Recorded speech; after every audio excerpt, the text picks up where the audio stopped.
What's up, fam? It's your girl Rod back with another video, and as you can tell by the title, it is me making a homemade pot roast with rice and sweet cornbread. If you are interested in a meal that can feed many people or give you leftovers multiple nights, then this is a video you want to watch.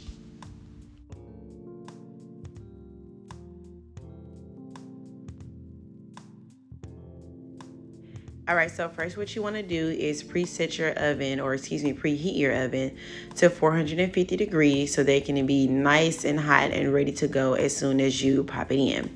All right, so I'm starting with a chuck pot roast. And the first thing you want to do whenever you get any meat, of course, besides ground beef, is make sure that you wash it off very well. So I did that in the sink, and now I have it in my famous blue-green pot that everybody and their mama got. And now I'm just going to go in with seasonings. So you're going to be able to see the seasonings that I'm using as I'm, showing them. And honestly, you just want to go off of the smell. So that's what I do. I smell the food, and if it smells how I want it to taste, then I know that I'm good.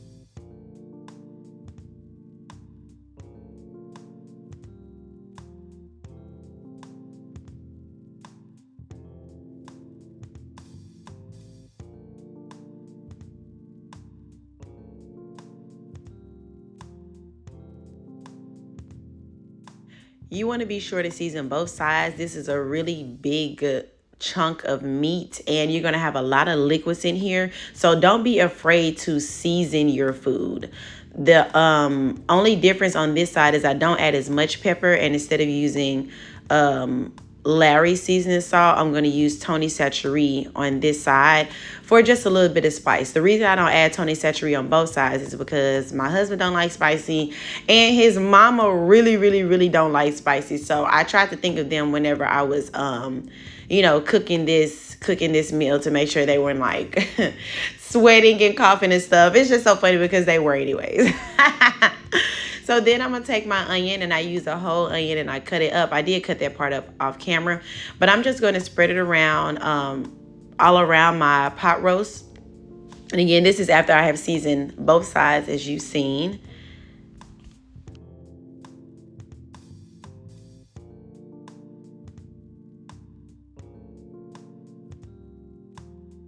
I'm then going to take 2 russet potatoes. I washed them off before I started this process to get the outside clean. Although I'm not going to be using the outside. Doesn't really matter. But I'm peeling off all of the skin before I cut it up. And I have 2 big russet potatoes. This meal is extremely fulfilling.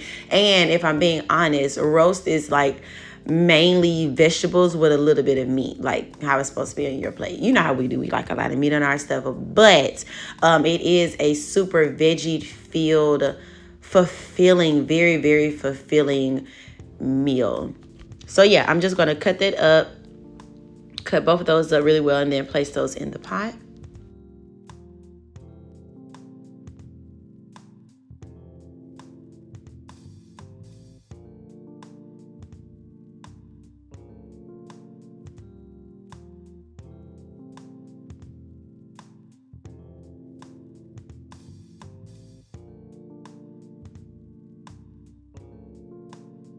I am then going to take a bag of carrots. I'm going to use the entire bag. Again, I rinsed it off, washed it off before I started the peeling process. I want to make sure to get the skin off of the entirety of each carrot before I go to chop it up and place it into my pan.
The chunks for each of the vegetables that you add is totally up to you. I like to make these a little bit smaller because my kids like the carrots in there, and I just don't be wanting to break it up like after I've made their food. So I'll go ahead and make it really, really small. Cut it really small before adding it to my pot.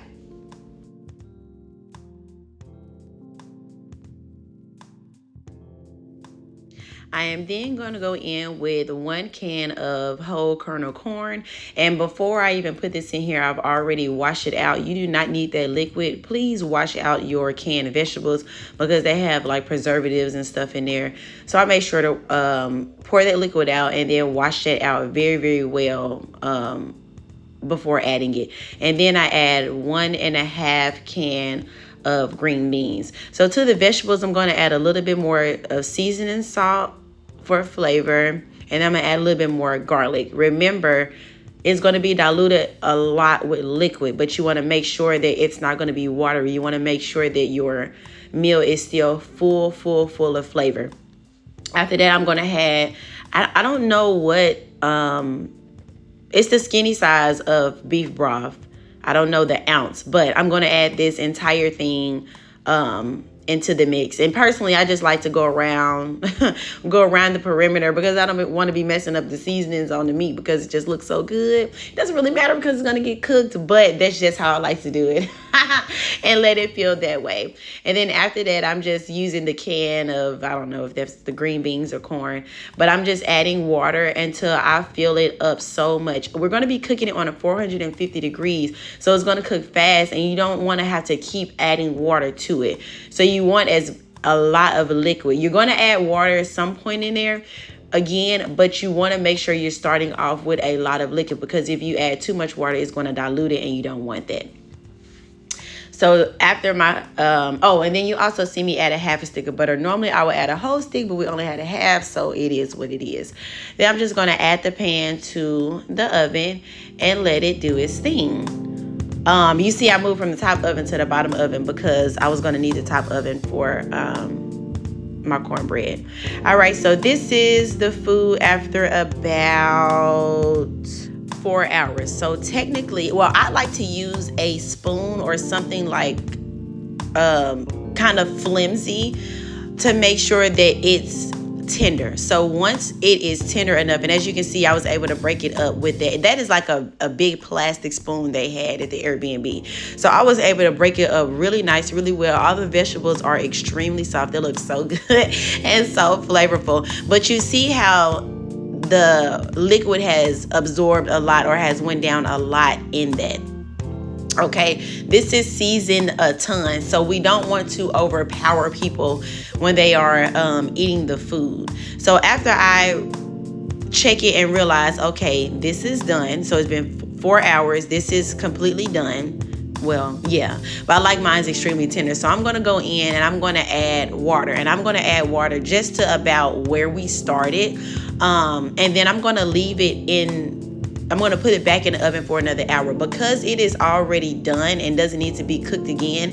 It is going to absorb a lot of that water even more. So it's not going to be as liquidy as that. But this is also, I like to do it like this too because personally I like to reheat my roast in the oven. So the more you reheat your roast in the oven, the more it's going to absorb all of that liquid that's in there. But I also like a lot of liquid on my rice. So I want to always make sure that I'm able to reheat it and have a lot of that liquid left over.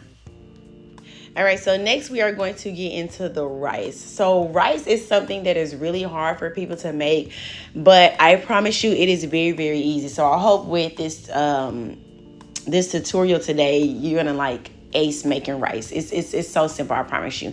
So you want to fill your pot or your pan with however much rice that you want, that you're going to want. We have a lot of people. I kind of overdo it on the rice because I love rice. I think people love it as much as me. But anyways, so the first thing that you want to do is you want to make sure, and I mean really, really, really make sure that your rice is clean. You do not want dirty rice. You see how, look at that. I mean, that's, And you want to do this and rinse it and spin it around and do whatever you need to do to clean it as much as you need to until the rice water is running clear. Okay? Clean your rice. Clean your rice. That's like the most important step is to make sure that your rice is clean. And depending on however much rice you have is how many times you're going to have to make sure to rinse it out and to clean it. But you want to do that until the rice water is running clear.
So it is clear and it has been running clear for a couple of these dumps. But again, that's like so vital.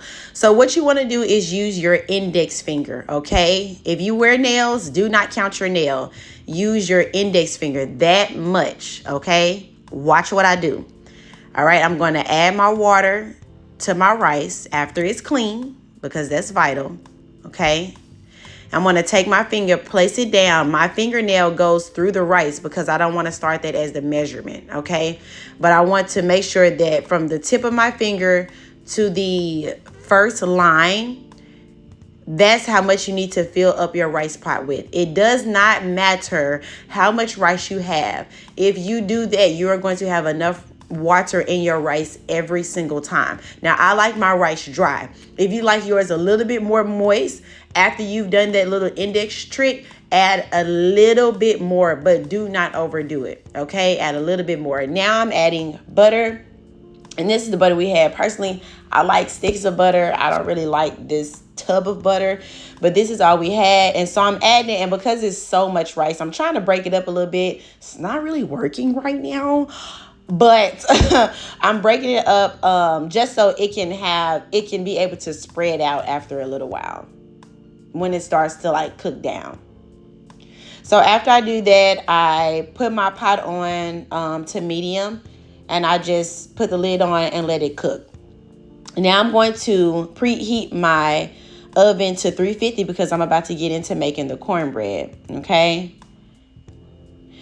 So what I'm doing right now, as soon as I turn on the oven to preheat, I like to add my pan in there because I like to get the bottom base of the pan cover or coated, and I like to use olive oil. If you don't have olive oil, you can use butter, but you want something that's going to be thin that can kind of like make its way around the pan. So I'm going to put this in here and I'm put it back so they can loosen up and really become liquidy while I go ahead and prep for the cornbread. I'm using 2 packs of Jiffy cornbread mix, and I'm just adding it to a bowl. After I have added both of my boxes of cornbread mix, I'm going to add 2 eggs, 1 egg for each box. Just crack that open and add that to that. And I don't do any measuring either. I'm going to take my almond milk. I like to use almond milk, and it's the original kind. And then add that into that. And I just add a little bit as I go to make sure that I'm not like overdoing it. Then I'm going to take, I normally use honey, but I didn't have any. So I'm just going to take this maple syrup that we had just to add some sweetness to it. I like my cornbread to have a little bit of more flavor. So I got this slapjack maple syrup that I'm using, and I'm just adding as little as I want to. You can add as little as or as much as you want, depending on how sweet you want your cornbread to be. Like I said, I'm just mixing it. This is not nearly enough. Well, maybe not nearly, but that's exaggerated. It's not enough milk, so I'm just going to add. You don't ever want to overdo it because you don't want your cornbread to be too liquidy. You want it to be like a cake mix, okay? Or yeah, like a cake mix, pancake, whatever. So yeah, I'm just mixing as much as I can to get that all mixed up. I don't want it to be clumpy. If it have those little bitty little clumps, you'll see what I'm talking about. That's fine, but you do not want any chunks. So mix, mix, mix, mix, mix.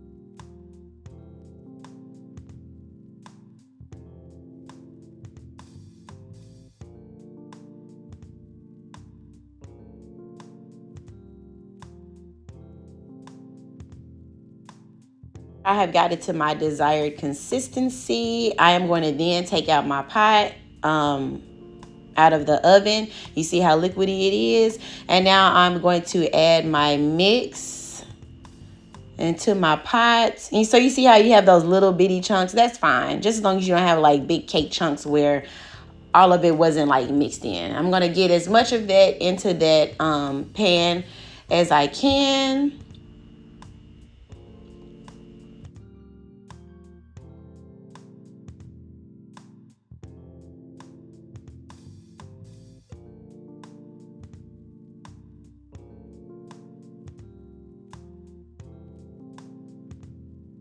And place it back into the oven so that it can do its thing. Oh, and by the way, I started the rice and the cornbread when I had an hour left on my food. Okay, so whenever it was done and I added that water to dilute it, I made sure to start that process then so that everything can be ready at the same time. So now I'm just mixing up the rice pie. I told y'all I overdo it on the rice. Like Quincy always be like, baby, you gave me too much rice. I'd be like, baby, I'm sorry. It's just good. I guess one of these days I'll be thinking, oh yeah, he gonna he gonna like as much rice as me. No. But yeah, so I just mix it up so that I can get that, going back to the rice, mixing it up so I can get that butter. It's almost done. It's really about done. I just wanted to cook down a little bit more. And so now it's completely done. And this is what my rice looks like. Again, I like my rice dry. If this is too dry for you, add a little bit more water whenever you are starting your rice, or you know, before you put it on the stove to be cooked. But yeah, so that is the rice, and now I'm checking on the cornbread, and it is done. So a trick to make sure it's done, I mean, you can see it's done, but you just put your finger like in the middle, try to press down. If it doesn't press down and up, or if it presses down and doesn't come back up, then it's not done. Like if it, you know what I'm trying to say. All right, so now I'm going to make it a plate. So this is Quincy's plate. And again, he told me, and when I look back on the video, yeah, that is a lot of rice for Quincy. Like this is fine for me, but that's a lot for him. But, so I'm going to add my rice. And then I'm going to go and get my pot roast. Look at that. It looks so good. So good. I'm just going to add the vegetables and a little bit of meat. He doesn't like a ton of juice, but he does like juice. See, I have to put some of that back. And just add however much, you know, you think a person may like. Add that piece of cornbread on that thing. Look at that. Put that fork up in there. That's gonna be fine. So yeah, so this is mine. And if you know me, you know I love me some hot sauce. So I gotta add my hot sauce to my mix. And I'm gonna mix that up, and I'm gonna give it its first taste. I'm gonna mix it. Get all that hot sauce up in there. I'm gonna tell y'all right now, I already know it's not enough hot sauce, but you know, I gotta make sure I don't overdo it. So I only put a little bit up in there to begin with. Look at all that. I'm making sure I'm adding all of those vegetables to get everything so I can taste everything.